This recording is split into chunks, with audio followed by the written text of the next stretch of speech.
Some good people. This is Adam G. Just wanted to address the situation about the Dak Prescott playoff game.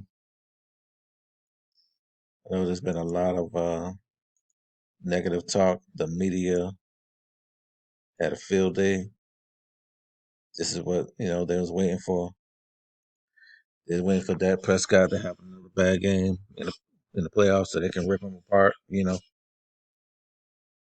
And let me preface this by saying, yeah, he did have a bad game, horrible game. Didn't look like he was prepared at all. Um, I'm not sure why that is.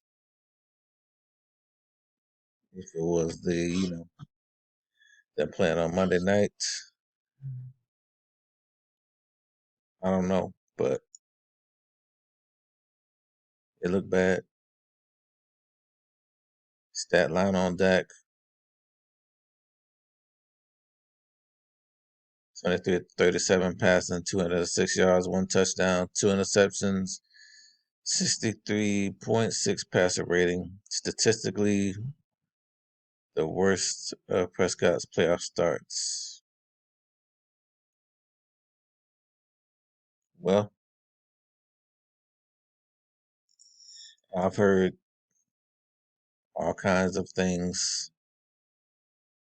negative about Dak mostly. Um, I've heard them saying he was outplayed. He shouldn't be getting outplayed by a rookie or seventh rounder. I've heard him being called, derogatory names or derogatory adjectives to describe him. Um, I've heard him being called even by some analysts. I don't want to call names, Alcho. They've said he was a liability.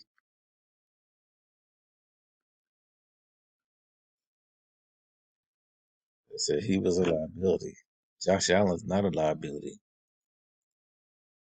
So how does a bad playoff game make you a liability? How does one bad season make you a liability? And honestly, this season wasn't even all bad, even though he led the league in interceptions. Since when does that equate to a bad season?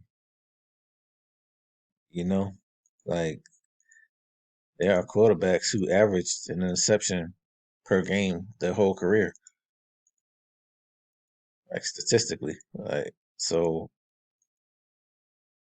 before this year, I don't remember when Dak Prescott led the league in interceptions. You know, there's also video servicing where the certain commentator said that if he's still making these type of mistakes in year 7 or 8 of his career or whatever, there's a problem. What do you mean still making the mistakes? If he wasn't making the mistakes before this year, how can you say if he's still making those mistakes? And how is he a liability?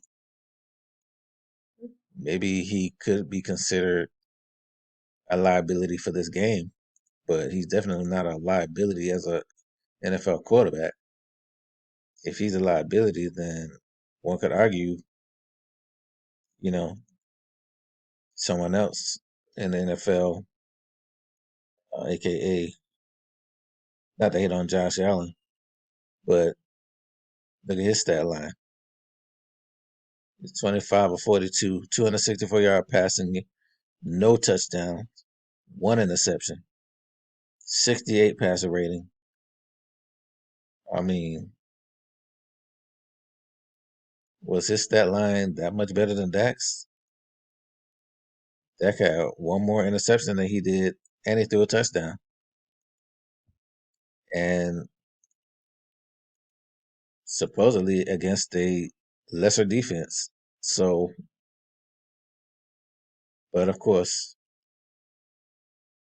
All the commentators and analysts are going to flock to the story that's going to make the headlines that they can get paid off of, and that's to criticize Dak, of course.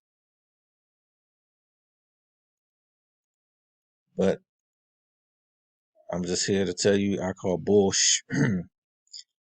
You know what I mean. You know what I mean.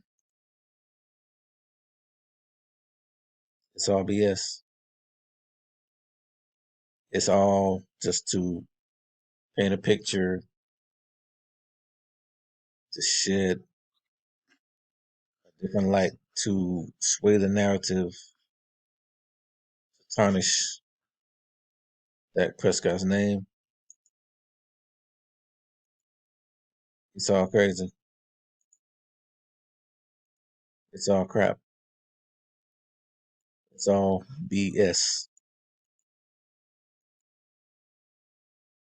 The Cowboys listen to the media and all this crap about Dak being trash on the liability, and they decide to trade him. I guarantee you he will be somewhere else next year balling out. And answer this question: Why did why did the Cowboys, the play callers, call so many plays where Dak Prescott was just dropping back, straight back, and trying to throw a pass when the pocket was collapsing in front of him and all around him? Like, why were you calling such corny, plain Jane, predictable plays? Like, were you trying to low key go conservative? Like, why didn't you play the way you played or call the game the way you called the game against Tampa Bay? Why didn't you have Dak rolling out where he can get around the pocket, get outside the pocket, and have a more clear pass and have receivers on the run? You were calling plays, have him throwing the pass where the receiver is just standing there. So all the defender got to do is jump in front of the ball. Like, why weren't you having him move, have the receivers on the move, getting the ball out, more timing plays? Why was it just like plain Jane, drop straight back, basically have Dak Prescott as a sitting duck? Why was that? That makes no sense.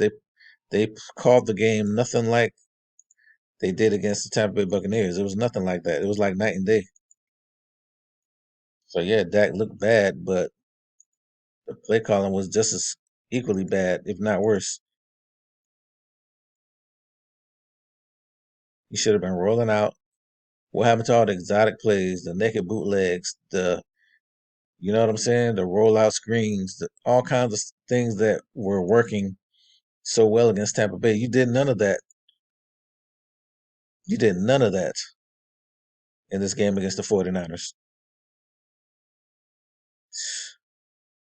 So I don't want to hear anything about how bad Dak Prescott looked because you switched it up. This game, you really switched it up. And if you're not going to say Josh Allen a liability, then Dak Prescott not a liability either. So, whatever. Anyway, you see the numbers. Not much difference. Dak threw one more interception to Josh Allen.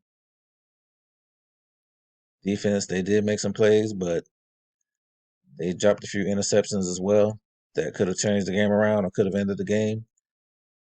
Receivers dropped a few passes as well. So Dak definitely didn't play a perfect game, but no one else did either. And it definitely wasn't called perfectly. So that's all I'm saying. You know, while you're trying to bash Dak, there's more pieces to the puzzle. You know, there's more lines to the story. So we're gonna talk about it. talk about all of it. Anyway, that's my piece. If you received any value from this video at all, like, share, and subscribe. Thanks again. Be blessed. Adam G out.